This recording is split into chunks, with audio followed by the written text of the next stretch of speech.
Today's podcast is sponsored by Fire Facilities Incorporated, expert engineers, designers, and manufacturers of steel training towers, burn rooms, and mobile units that are all made in the USA. Chris Kessinger has been a student of the craft for 17 years, currently holding the role of lieutenant with the City of Riverside Fire Department. Chris serves as one of the lead instructor and owners of Citizens First Fire Training, in addition to the role of training officer for numerous schools, training facilities, and departments. To say Chris has a deep passion for the job is a major understatement, and he likes to make sure that the blue-collar traditions of our foundation stay alive and well. He is also an active member for the Central Ohio Fools Chapter, and through this, he's able to continually spread those traditions that keep our fire service headed in the right direction. His passion, the one thing that drives his soul, will always be truck company operations. He's all about being aggressive in the search, being aggressive in throwing ladders, being aggressive in ventilation, but most of all, being aggressive in loving the job. Those core values are what Chris lives by. Now, Chris says he's a nobody from nowhere that just loves the job and loves spreading the passion everywhere he goes. Chris says our citizens are our absolute number one priority. Anything other than that is simply unacceptable. Hey, listen, do me a favor. Hit like and subscribe so you'll be notified when new content comes out, and it really, truly helps me to keep delivering great guests on 3-Point Firefighter. And with that, Chris Kessinger.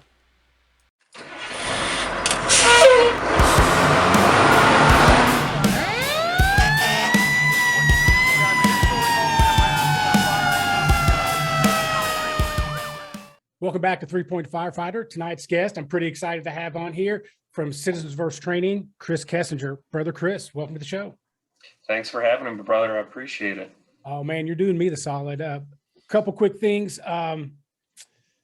Tell me about how you got in the fire service and how you got to where you are now. I started off in the fire service 17 years ago, city of Kettering. It's near Dayton. They put me through my level 1, my level 2, fire officer, investigator, EMT, and was there for about 2 years before I joined the military. And very fortunate, we were at an engine truck company. So got to learn a lot about truck work and how much better it is than engine work then. So hold on. I'm going to edit the shit out of that. But that's where I started. Went in the military to get civil service points to get a full-time job. It was back in the early 2000s. It was very, very competitive to get a full-time job in my area. And that was the premise of it. I spent just over 6 years in the military, did a couple tours to Afghanistan as a medic, and I loved it. Had a great time, learned a lot. I was in the Army. Oh, okay. So down with the 82nd Airborne out of Bragg. Yeah. So they paid us a little bit extra to jump out of planes, and got to do a whole bunch of cool shit with them, and I loved it. So after I got out of the military, I was retired from combat injuries, got out and went back into firefighting. Been a lieutenant in 2 career departments, and I love it. Best job in the world. Love being able to train, love being able to spread the passion I have. And I'm a tool nerd, so being able to help people get tools is a huge fun thing for me too. Oh, yeah. I love your website. I went on there and I was perusing some of the tools. And I thought, if you need to send me one of every tool you have, in case you just want my opinion and you don't want me to return them or anything, just let me know. I want to help, if that makes sense. I get it. If you just want to come, I got a 24-foot trailer full of them that you can play with.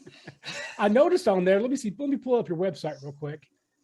I was actually looking at the clothing. So for those that are listening, go to citizensfirsttraining.com, and it's a smorgasbord of fire stuff. If you like fire shit, go to this website. But I really like your beanies, your T-shirts. You got all kinds of cool stuff. But if you go to the shop now, let's see here, tools. There we go. Oh, yeah, the tools are there. Let's see here. Of course, I got shitty internet. Okay, so you got all kinds of blades up here, and the prices look really good. Let's see, you got R tools, K tools, man, you got hooks, you got everything. Now, I don't see an actual Hugh Halligan bar in here. No, I wish. That'd be on the wall right behind me as soon as I get one. And, well, but I tell you what, yeah, right. I also don't see any Paratech on here, so I think you're okay. Yep, there we go. No, you got a great website. So I tell you one thing I really liked about your tools and stuff. So You have donated just a little over $20,000 in tools, class passes, and donations to various Fools chapters based on the sales of your equipment. Is that right? Yep, man. 2021, it was just over 23,000 that we were able to donate. So I don't take a single paycheck from the business, anything like that. It all goes back into the classes and allows us to be able to get the tools and stuff to donate to causes all across the country. That is damn amazing. People can talk brotherhood. They can talk a good game. But when the rubber meets the road, $23,000. See, that's why I don't sell tools. I just keep the money, and I'd go to the Caribbean every other day. So good on you, brother. That's a lot. It reminds me of Jacob Johnson, Chief Jacob Johnson, how he, the sale of some of his stuff, he puts towards sort of like scholarships for guys to go to different conferences and things. I think that's fantastic. Like I say, people can talk a good game, but I mean, you donate that kind of money, that's great. That's brotherhood. Absolutely. Yeah. Work a lot with Chief Johnson. He's awesome. Fantastic. I love talking to him. I tell you what, I was talking to you a little bit before we started recording. I'm a very simple person. And by that, I mean, I'm very, very stupid. So I like short, to the point, either company names or slogans, right? So if you didn't already know what Apple was, you saw the thing for Apple, you're like, okay, Apple, they sell fruit. No, they don't sell fruit. They sell electronics. Yours is flat out in your face, tells you what it is. Citizens First Training. It's money. It's straight to the point, like Jacob Johnson, do your damn job. Aaron Fields, work is the shortcut. It's straight to the point. How did you come up with it? Dealing with a lot of frustrations in the fire service where I was at the time, and people not remembering who the hell we work for, that we're here for the citizens, that fires are down, but civilian deaths are up. The first week of January this year has proven that with the amount of deaths that we've had in fires. So we have to remind ourselves and remind other people that we're here to serve. We're here to take care of the citizens. Their safety is number one. The safety culture bullshit that came in the fire service a decade or two back, it's not the right thing. It goes against our morals. It goes against our mission. We're here to take care of them. They're number one. And I want to remind people of that. Tell me a little bit about the safety culture bullshit. What do you mean by that? What particularly do you mean by that? It crept in about 10, 20 years ago to where everybody was putting firefighter safety as the number one priority. And I think we lost sight of really it's the citizen safety that's priority. Their lives, their property, our mission to serve them is the number one priority. As Dave LeBlanc says, we matter up until the wheels cross the threshold. Our safety, our well-being, our training, our investment in ourselves is number one until the tones drop. As soon as the tones drop, we're not number one. The citizens that we're responding to are number one. Absolutely. And if you're doing the training, if you're putting in the effort to the job, they can almost be the same. If you know what you're doing and you train on your job, you can save that victim and also keep yourself safe. Would you not agree with that? Absolutely. Aggressive and competent is what makes you safe on the fire ground. Yes, and that comes through training. That comes from experience. I'm surprised at, and I'm armchair. Okay. So I'm armchair quarterbacking some videos. Okay. I'm not going to name what videos, but I've seen quite a few videos where I feel like some of the ones that I've seen that the firefighters are not having that citizens first mentality. They're like, the one recently I saw was on the Division 2 Bravo or Charlie Delta corner, light wispy smoke was coming out. There were firefighters on the ground. Nobody made entry. A couple minutes later, thick, dark, black, chugging smoke. Firefighters still haven't gone in. So I'm kind of curious, they're thinking their mentality, something like that.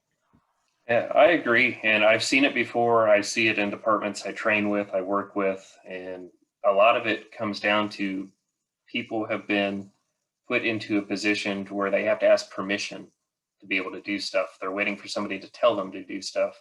They haven't been empowered, and the culture of their department isn't empowering them to make those decisions on calls, to go ahead, execute what you need to do and accomplish the mission. So they're waiting for somebody to direct them, to hold their hand to get in there and do what they need to do.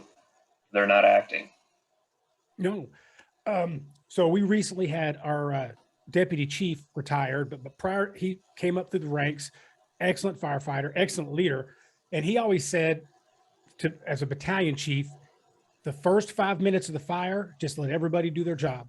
You know, I'm not going to get in there. I'm not going to micromanage. They're grown men. They've been trained. They know what to do.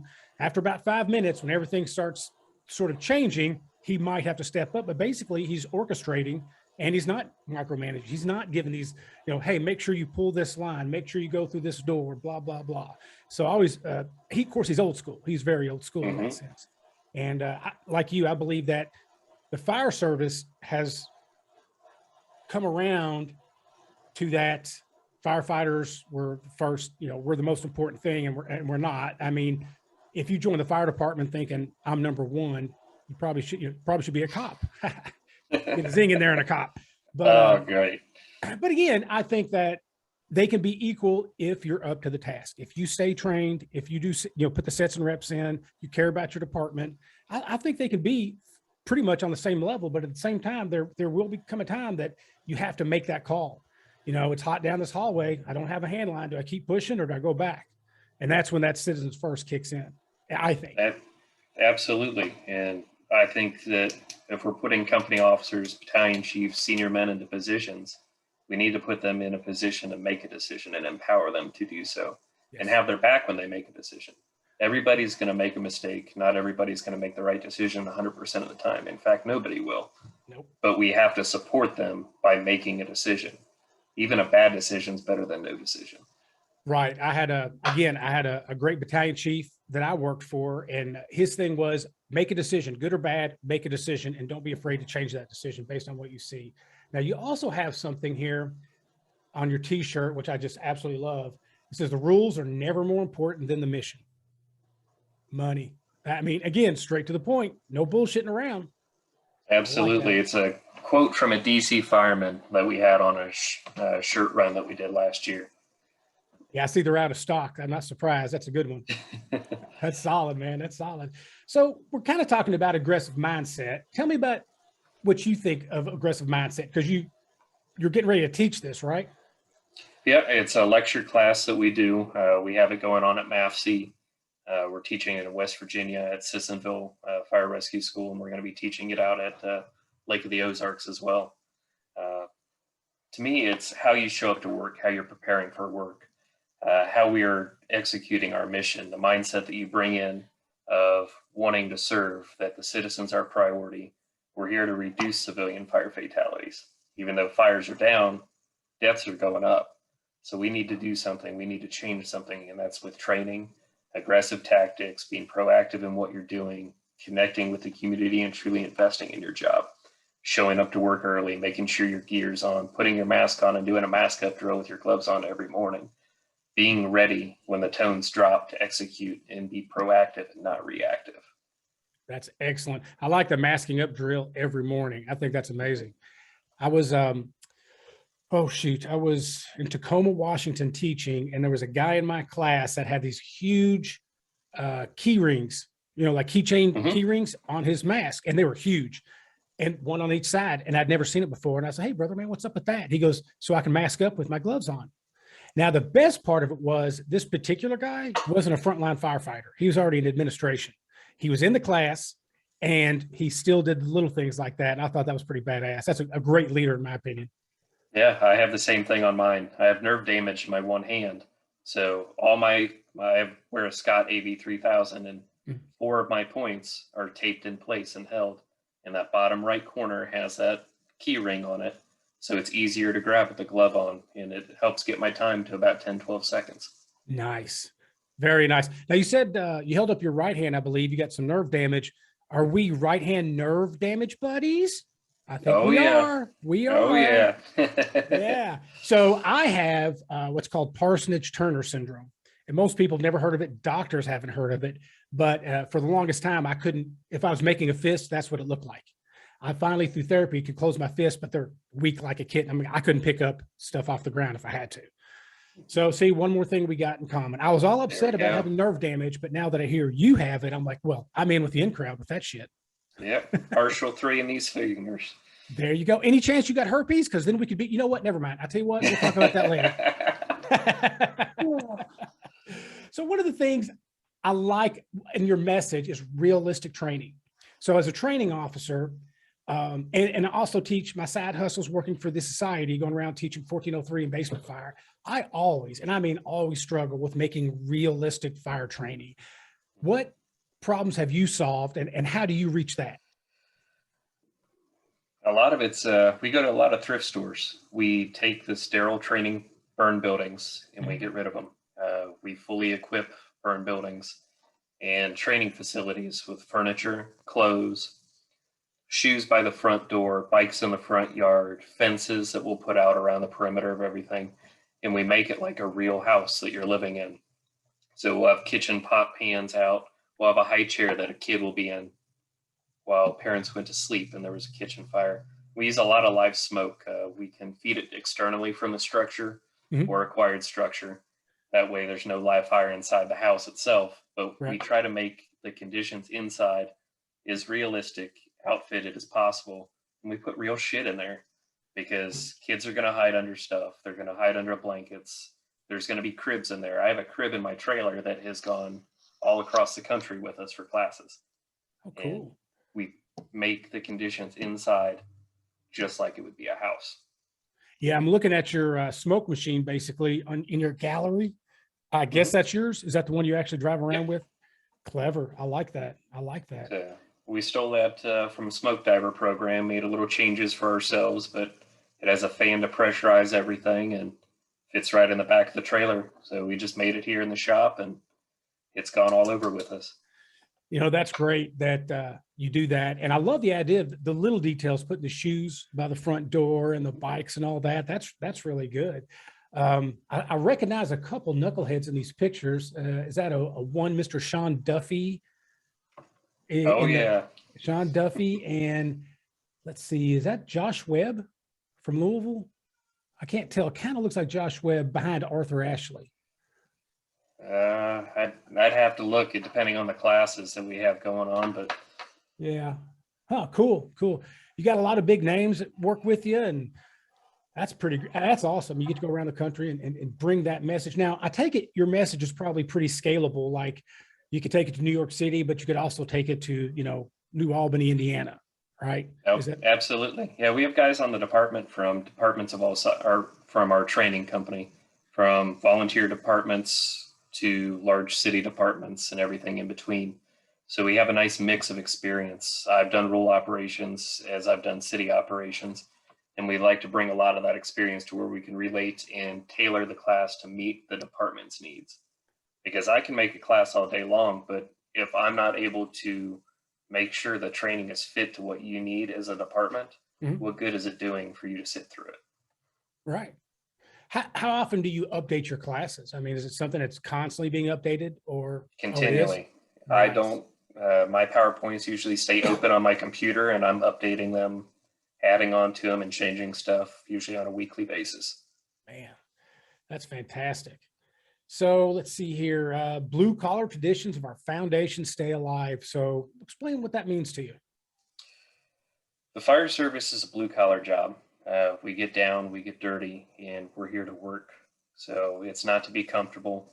It's not to be in pristine button-ups 24/7 and be more worried about how you look presenting to other people as you're collecting your t-shirts. It's about being there, ready to work, ready to execute, and know that this job is very labor intensive and you have to put that investment in training, in reps, in skills, knowing our tools of our job to be able to perform at the level the citizens expect.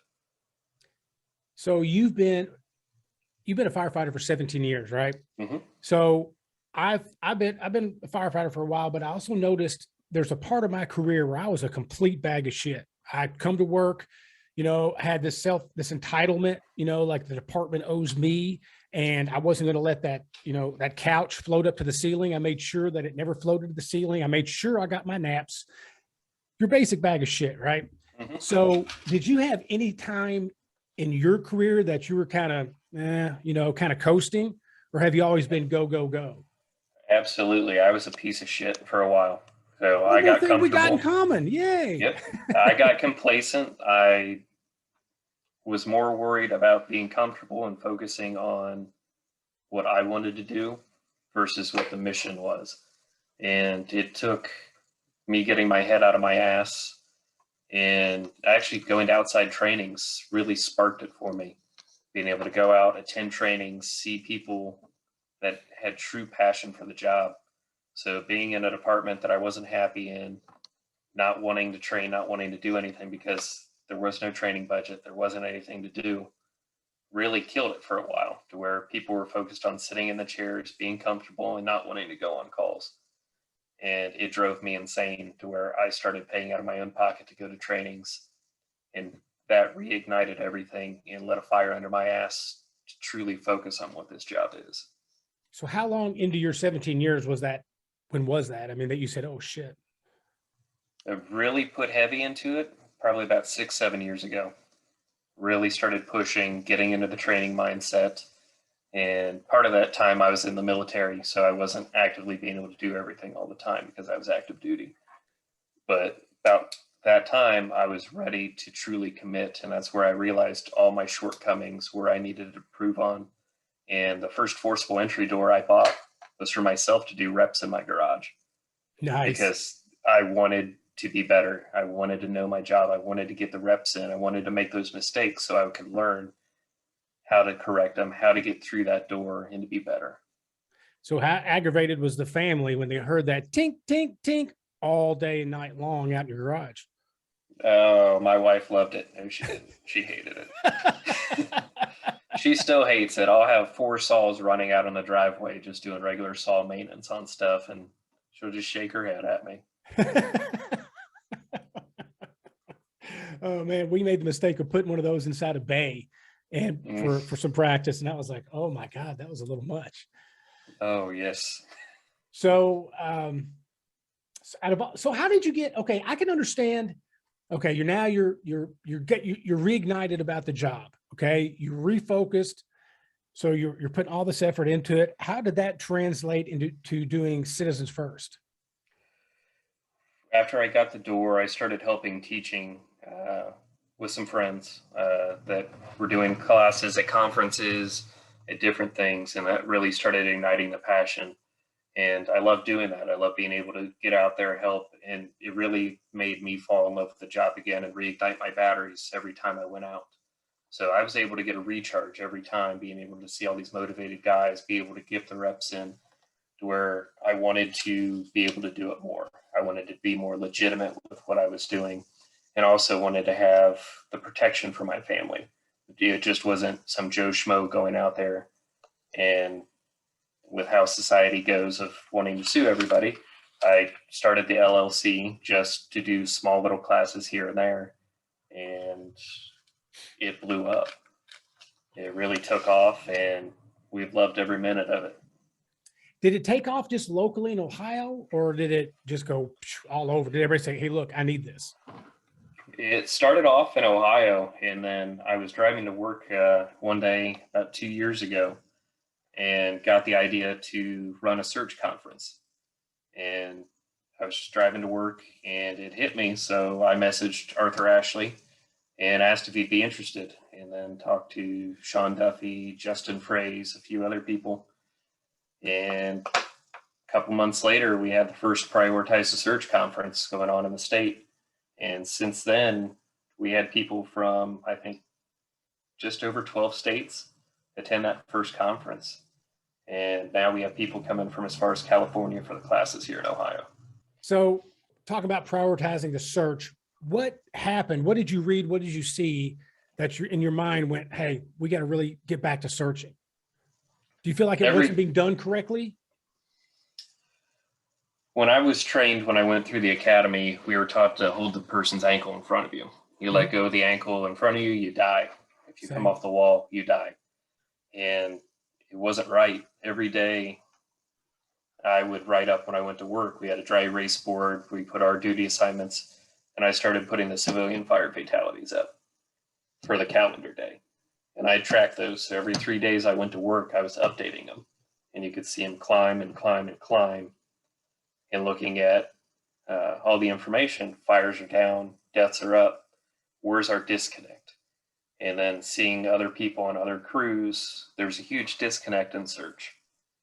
How search was being done, how it wasn't being done, and how people were not focusing on what we need to do, using time of day, cars and vehicle, and stuff like that as part of their search size up to whether somebody would be inside. And we all know that that doesn't really play a huge factor. Time of day, everything like that, the bedrooms are still the most occupied place in a house that we're finding victims, no matter the time of day. That with COVID, everything else, not everybody has multiple vehicles. You have kids home doing remote learning. You have some people that don't drive. Their car may be in the shop. It may be parked in a garage. And they're trusting bystander reports to say that everybody's out when that bystander has no idea that people are in the house. How many times a year we're learning that people are coming out of their house saying everybody's out and a baby's being pulled out, or their kid came back from college and he's sleeping on the couch down in the basement, or that the grandkids were dropped off because mom and dad had to go into work overtime and didn't want to wake grandma and grandpa. So we're seeing time and time again that the information we're being fed, that we're seeing on the outside, is not really necessarily proof to what's inside the structures. So we have to occupy survivable space. We have to create survivable space. We have to conduct searches. And being able to see that trend and watch the numbers really bothered me, to where I felt a lot of people were wanting to do all the cool tech rescue stuff, but they weren't wanting to focus on the basics of our job of putting water on the fire, searching for our victims, and the stuff that we're expected to do every day that we show up, not the rope rescue that we do once every couple of years. Right. So let me ask you this. When I've seen this, and I want to get your opinion on this, the truck company going in the same door as the engine company, just by default. I'm not a huge fan. If we have 4 on a truck, I'd rather them split. I think entering through a window, VES, window initiated searches should be a regular thing. That we could be going from multiple directions to hit those bedrooms, the hallways, means of egress, or doors a lot faster than getting stuck behind the engine company. Because we all know as soon as the engine company goes in, that front door becomes a traffic hazard. And everybody's stopping there. As soon as they put water on the fire, you get steam conversion, it whites out, and people stop. Trying to get a truck crew around there for search is delaying that.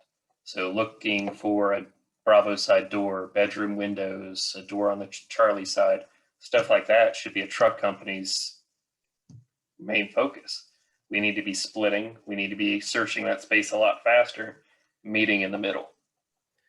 Is it something that you think that the truck officer should be doing basically zone 360 for, not for the same reasons, say the first in guy does it, but to find those, the right in or out? Absolutely. Your initial on-scene commander does his own 360 and his own size up. We need to be doing search size ups. We need to be looking at what areas we can hit and what's the fastest way for us to target those areas of highest probability of finding victims. Being able to have your outside vent man take the Charlie side door, do a 10% search there, start hitting bedrooms, start doing VES operations and locate those victims is our priority, and they need to be doing size ups. We need to have more than just one happening on a fire ground, and we need to be able to see where we can occupy and then enter and find out what's survivable and what's not by inside of the structure, by getting the victims outside for EMS to do their stuff. So when you're talking about going in, doing VES, say the engine company's gone through the front door, you've done your size up, and you're like, okay, the bedrooms are over here, fire's on the right, so the engine's going to peel off there, so I'm going to go through this window. Are you immediately, because I've heard both ways, are you immediately going to the door to close it because you've opened up a vent hole, jumping in, or are you searching, working your way to the door to close it?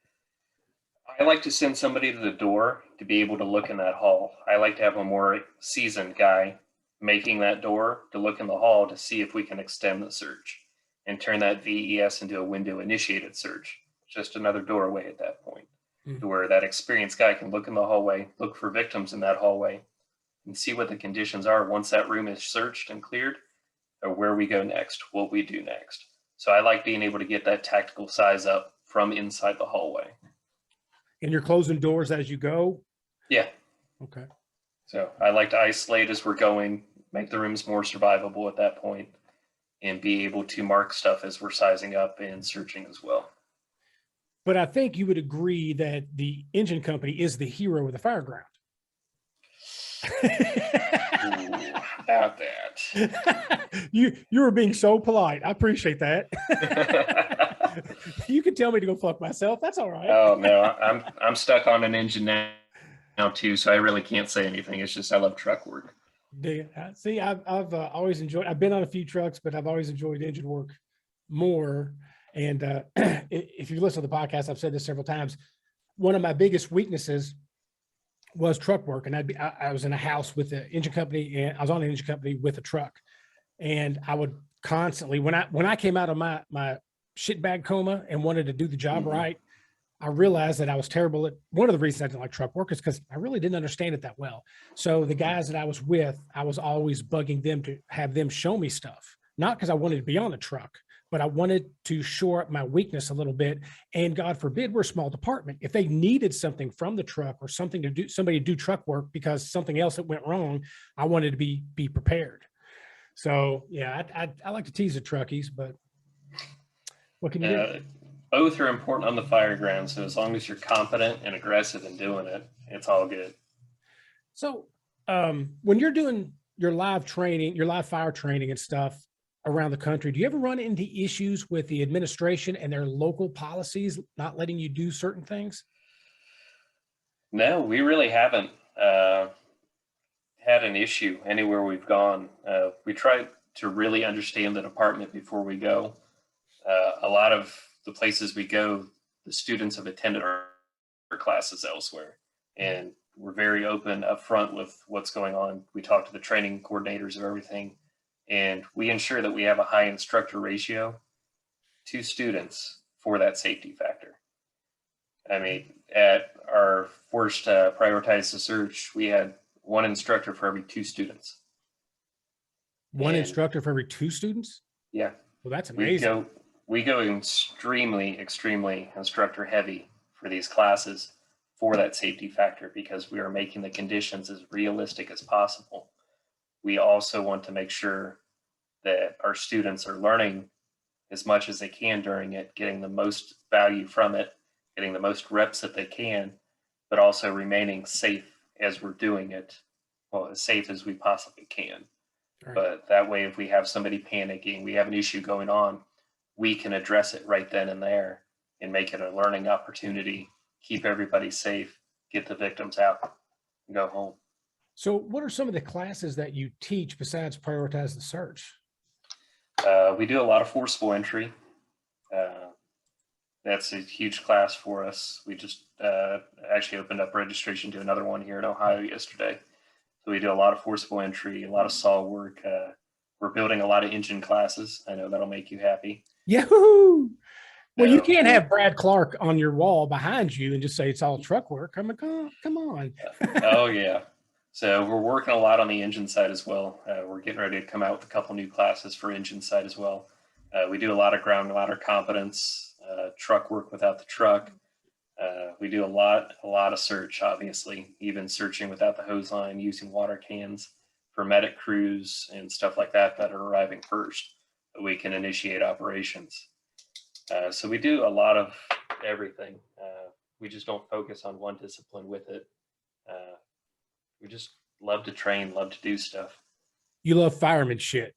Oh, absolutely. I'm obsessed just a little bit. Yeah, if you're doing saw checks at your own house in your garage, pretty sure you're obsessed. Oh, yeah. So I was out running them earlier today. There you go. You might be the quintessential fire nerd. Now, on your website, you don't have that glory when it shows the forcible entry, you in the forcible entry door, you don't have that glorious mustache on your face. No, it comes and goes every now and then to make the wife happy, but I don't see it going anywhere anytime soon. She's learned to live with it, and I'm happy for it because I love the mustache, and I just don't feel like me without it. There you go. I'm the same way with my back hair. My wife wants me to shave it, but I don't because it's me. It's part of me. And she has to love all of me or none of me. That's what I tell her. Right. Keeps you warm in the winter. That's exactly right. But having said that out loud now and hearing it, I'm kind of like, I know I've been married a couple times. I think I get it. I think I get it. You got to get that practice wife out of the way. Get your starter wife out of the way. I did that. No That's more right. wives for me. So I bend and yield to her every whim just because I just don't want to go through that stuff again. Took me forever to break her in. I got one that'll tolerate all the shit I do and all the tools that show up every day at the house. That's a keeper, man. That is a keeper. What about the Can Confidence course? I've recently been a little bit obsessed with the can, and I've noticed that people will bring a can in almost regularly to like even automatic alarm. Like my captain, my old captain would always tell me, you're going to bring in the can, right? I was on an engine, but if it's, smells and bells, bring in a can. And I did every time religiously. But I started thinking about it at some point. I'm like, what do I really know about this? So in your Can Confidence course, what is some of the stuff that you try to teach people? What are some aha stuff maybe? The first thing that we do is we teach them how to properly fill it, to check it and make sure that you have the right amount of water, right amount of air that's in it, that everything works properly with it. Because as I'm sure you've seen, most of the time when you go and you have to use a can, it's either overfilled with water, underfilled with air, or a mix of both. And it doesn't work as how it's supposed to. So we show them how to properly get the can to work, how to check it, how to rig the can with some pull pins and stuff like that to make it a lot easier, straps to carry it, how to carry it better. And then we put in 1 to 2 full rooms of fire, and we take them in with just the can. We do it at Prioritize the Search. The only water that the students have is a water can. And they are putting out a tremendous amount of fire with that can to learn what it can do when properly used, properly filled, and applied through them. Because not everything will come out to where you're going to have a hose line. Truck crew may be searching ahead of the engine to where they only have a water can. If your medic has firemen on it, they may be the first one on the scene because they're faster. And they may have a water can to initiate operations to be able to knock that fire back, close the door, and start searching for the occupants. So I feel it's something that's underutilized. The C seat on my engine gets off with a hook and can for every investigation.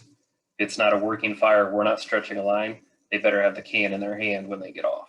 Right. And you never know what you're going to find. We need to be ready to execute and put water on that fire, even if it's 2.5 gallons, to keep it in check while we get a line. And go ahead. I was gonna say, what are some of the techniques you teach to put out that amount of fire, or try to control that amount of fire with 2.5 gallons of water? Being able to get close when you're putting the water on the fire, just not spraying with the little part, putting your finger over the tip to get a nice fan and spread those droplets out to get more of the steam conversion, to be able to get that knockdown with it and to be able to apply it to the base as much as you can. Being able to hit it back into a doorway and then close that door to buy more time as the line gets stretched up while you start your searches. So it's spraying and applying controlled, because you have a limited amount of water that's in it. So you need to apply it properly. You need to be able to get up there, and being able to put the tip of the finger, get it fanned out, gives you a wider pattern spray as you're doing it. Right. Right. So having seen Backdraft, I've got a question for you about extinguishers and putting out fires according to the movie Backdraft. Obviously, you teach to throw the extinguisher at the fire, but here's my question. Do you teach overhand or underhand? See, it's whatever's quicker. But we do teach, as soon as that water can's empty, it's useless. Don't carry it around with you anymore. So you can use it to ventilate a window. You can do whatever you need to do, but there's no point carrying around an empty extinguisher for the rest of your search. Yeah, that's a good point. I didn't even thought about that. Let's see. What about hoarder houses? Those are always fun. And they seem to be becoming more and more popular in the country as it's tied to mental health issues and stuff like that. I know, at least in my first due area, we're starting to see a lot more of them pop up. So what are, like, I heard I think it was Tyrondo told me that he was talking about something else, but he mentioned taking a door off and putting it down to stretch a line. Is that something you've heard of or teach? We've done it for holes in the floor and stuff like that.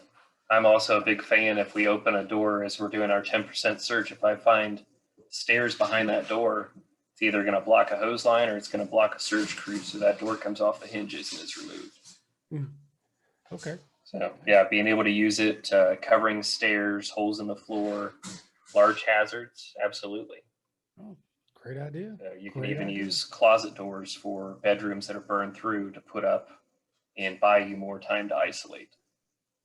Do you have any special like search techniques for hoarder houses? Because it makes search unbearable. It is. The biggest thing is some people are taught when you go in and you're searching, they just start throwing shit around.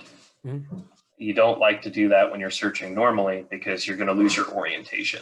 If I start flipping couches and stuff like that, the orientation I knew that room to be is not what it's going to be when I come back through, and it can confuse me or lead me to get altered in my way. But when you start doing that in a hoarding house, it could have deadly consequences. You could have large debris piles that are coming down on you. Those walkways are extremely, extremely hazardous.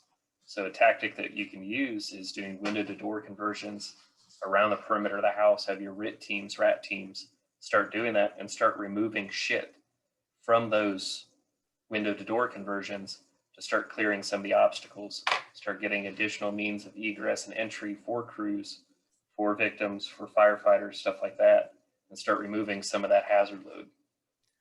One of the things I noticed we did, I think it was, I don't know, 5 or 6 years ago, I was trying to do a search and rescue class in a hoarder situation. I have a Connex box training center. So I loaded this area with as much garbage as I could, clothes and bookshelves, pieces of pipe, those big corrugated plastic pipe. It was everywhere. And one of the things I noticed, here's where I failed. I didn't stress the importance of communication to each other when you're searching. So we had one guy searching a corner, throwing stuff in the other corner, while the other guy was searching the corner of all the freshly thrown stuff and then moving it back near the other guy. So they were just throwing garbage back and forth. And I was like, you know what? That's where I failed. I should have told them, if you're going to do this, especially for primary search, you're going to have some kind of communications, some kind of sets and reps prior to the fire to know how you're going to search a hoarder house. Absolutely. So communication is key. And I think it's something in the fire service we suck at a lot. And that's just not on calls. It's in the station as well. It's on things going on in our personal lives, everything with mental health awareness to when we're operating in a house, we're not talking enough to our partners.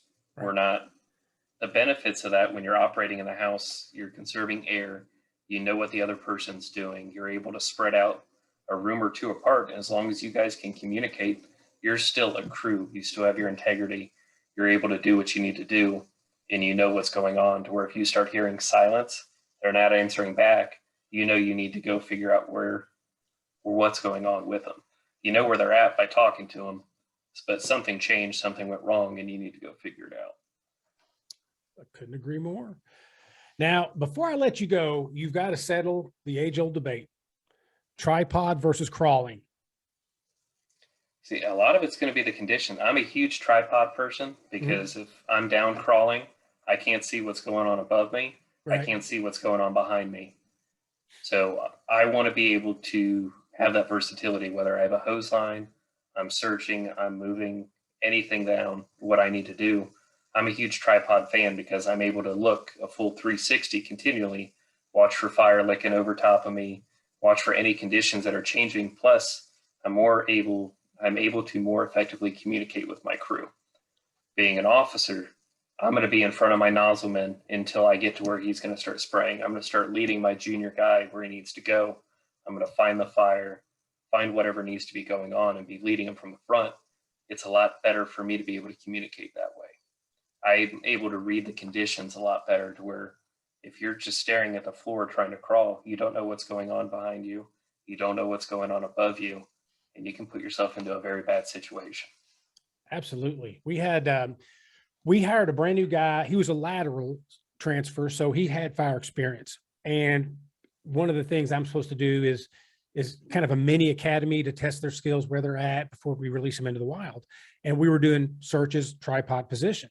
And I'd never seen this before, and I thought it was amazing. When he was searching, he put one of his tools in between his legs. So if has his left leg out and his right leg bent, he put a tool in between his right leg. So he always had you could have ideally 2 tools if you wanted, or 1 tool if you're using your hands for something else. And I thought that was brilliant. Yeah. Sometimes I'll throw the Halligan because that's what I carry behind my pack straps and keep it there. If I'm searching a bedroom and stuff like that, I'll typically leave it at a doorway. But yeah, I'd have to try that. I haven't tried it between the leg. You could tell that he's done this a lot because he was just zipping around, and he'd obviously practiced it. And I was pretty impressed. I like that. That's pretty cool. Mm-hmm. Brother Kessinger, I appreciate your time on 3-Point Firefighter. I've been looking forward to talking to you. Big fan, really am a big fan. I encourage everybody to go to citizensfirstfiretraining.com and buy stuff from you because you're supporting the brotherhood right off the bat. Cool shirts, although the one that I really like is out of stock, but hey, I won't bitch too much about that. And they need to get on there and see where your classes are and go take classes from you, man. Thank you very much. Awesome. I appreciate you having me on, brother. Loved it. Thanks, brother. Have a good one. You too. Today's podcast was sponsored by Fire Facilities, designers and manufacturers of realistic, built-to-last training structures and mobile units for 30 years. Make training count. Visit firefacilities.com for more information.